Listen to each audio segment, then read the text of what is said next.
The other thing we've been talking about off and on is the music. Mhm. I said it earlier that you can feel the vibe in the crowd, and that is my hope. Is Yeah. it is palpable. You can almost just grab it out of the air. You can see how people are treating each other now. Just it's always been if somebody falls in the pit, you pick them up, but Mhm. now it's there was never that safety factor there where individuals could surf with their kid on their Right. chest and Yeah. everything. It's like people are very more aware of what's going on Mhm. around them. And I think that awareness is what's bringing that conversation to the surface and people are accepting of it. And that gives me so much hope. And if we, especially with some of the ideas that I want to do with some of the individuals that I'm doing, going to hopefully do it with. That's awesome. That is so important, and like I said, music is such an important thing for me personally, and I'm trying to bring it into this podcast as much as I can.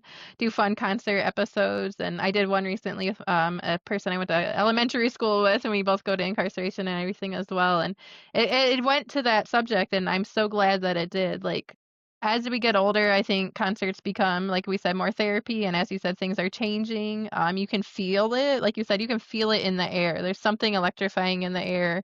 It is healing for everybody. You know that you are part of that community and that if you need somebody, they're there for you. And it's amazing that the music community is going in that direction, specifically rock and metal. Like we said, a lot of people have such stigma on that, but a lot of these artists come out before they even perform and talk about their own mental health and they share and are advocates. So yes, it is. It's amazing. So I totally support you on what you're doing and I hope that big things come out of it. So yes, awesome. So now that we kind of went through all the serious stuff, I like to end with some rapid fire questions, just kind of like this or that, just some fun things to lighten up the mood a little bit. So are you a coffee or a tea person? I love coffee, blacker the better. Coffee. Yeah. You like, hot coffee? Or it doesn't matter? Personally, I want to be able to drink it right then. I burn my mouth so many times. I throw some ice in it. No. Yeah. Yeah. I get that. So, early mornings or late nights? Oh, it's both.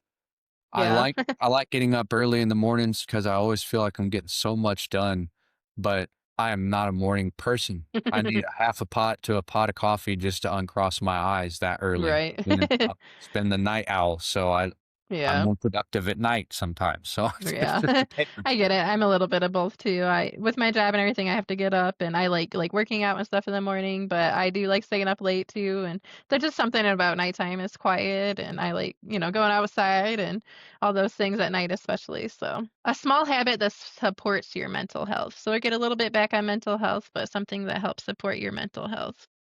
Writing and singing. That's I'm great. always I'll get something in my head, something's been bothering me, or I had a good moment or something, and I'm writing poetry and songs on Facebook. I'm that Nice. guy. Yes. That's So it's awesome though. you my wall is full of it. And it's anything from anger to love to how I'm feeling about myself because I'm an open dude. Yeah, that's important. That's great that you do that. Shows your vulnerability and it's an outlet for you. I personally, that's how I started in my pregnancy and infant loss. I just started doing a blog. I didn't care who read it or anything. It was just for me to get my feelings and emotions out. Sometimes it takes writing it down. That's another outlet that people don't realize. Like, yeah, you feel alone. You're not ready to talk to somebody. Start writing it down, or like you said, turn it into poetry or lyrics, or pick up an instrument and try to use that as an outlet as well.